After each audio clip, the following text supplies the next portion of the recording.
मग बाबासाहेबांचं नाव आहे जो संविधानाला कारणीभूत आहे त्याला तुम्ही संपवायला निघालाय. पालकमंत्र्यांची फार मोठी चूक आहे मॅडम, माफी मागणार नाही पण पालकमंत्र्यांची चूक पत्रात घ्यावी.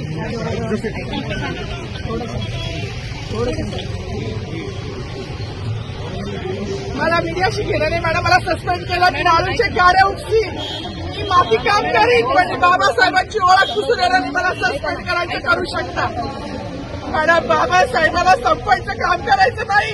26 जानेवारी 15 ऑगस्ट मध्ये मी नाही मानत पण लोकशाही मॅडम तुम्ही सुद्धा संविधानामुळे आहात. पालकमंत्री सुद्धा पालकमंत्री संविधानामुळे आहे.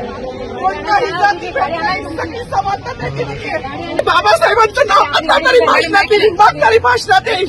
ज्या लोक संविधानाला लोकशाहीला कारणीभूत नाही त्यांची नावं वारंवार घेतली गेली.